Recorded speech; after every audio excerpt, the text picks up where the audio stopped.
আমি প্রথমেই আপনাদের মাধ্যমে কৃতজ্ঞতা জানাচ্ছি এই ত্রয়োদশ জাতীয় সংসদ নির্বাচনে আমাদের যত আয়োজন, যাদেরকে কেন্দ্র করে আমাদের সেই সম্মানিত ভোটাররা তারা যেভাবে এসে ভোট কেন্দ্রে উপস্থিত হয়েছেন, এই জন্য তাদের সকলের প্রতি আমি রিটার্নিং কর্মকর্তা হিসাবে আমি তাদের প্রতি ধন্যবাদ জানাচ্ছি।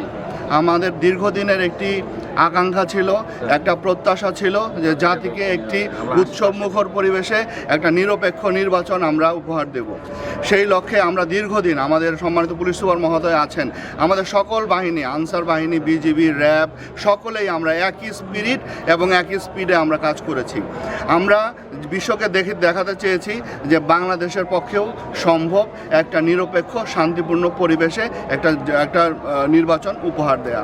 সেই লক্ষ্যে আজকে আমরা সকাল থেকে বের হয়েছি এই জেলার সেই আনোয়ারা থেকে শুরু করে বাঁশখালী, সাতকানিয়া, চন্দনাইশ, লোহাগড়া, আমরা সব জায়গায়, এখন কর্ণফুলী, সব জায়গায় আমরা ঘুরেছি এবং এসে দেখেছি প্রত্যেকটা কেন্দ্রে যেরকম ভোটারের উপস্থিতি দেখেছি, বিশেষ করে নারী ভোটারদের উপস্থিতি সত্যি আমাদেরকে অভিভূত করেছে।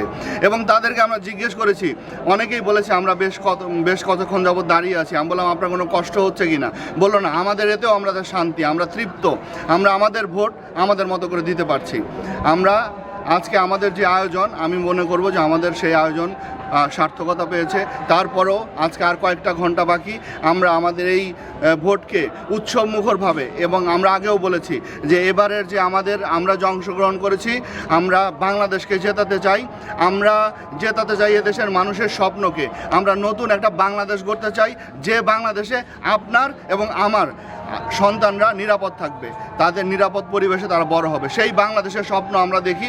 সেই বাংলাদেশের স্বপ্ন বাস্তবায়নে জেলা প্রশাসন এবং অন্যান্য সকল ডিপার্টমেন্ট একযোগে কাজ করেছে এবং তাদেরকেও আমরা ধন্যবাদ জানাচ্ছি। আমরা মনে করি আমরা সেই স্বপ্ন বাস্তবায়নের দ্বার প্রান্তে উপনীত হয়েছি। কোনো প্রার্থী এখন পর্যন্ত আপনাদের কোনো অভিযোগ করেছে কিনা? কোনো প্রার্থীর পক্ষ থেকে এমন কোনো অভিযোগ নেই, তবে দুই একজন প্রার্থী আমাকে ফোন করে বলেছে যে লাইনগুলো অনেক লম্বা হয়েছে, ভোটগুলো আরও দ্রুত যদি কাস্টিং করা যায় তাহলে একটু ভালো হয়। আসলে দুটি ভোট হওয়ার কারণে একটু সময় বেশি লাগছে। তারপরও আমরাও চেষ্টা করছি যে কিভাবে এই ভোটগুলোকে আরও এফিসিয়েন্সি ডিল করা যায়, সেটা আমরা চেষ্টা করছি।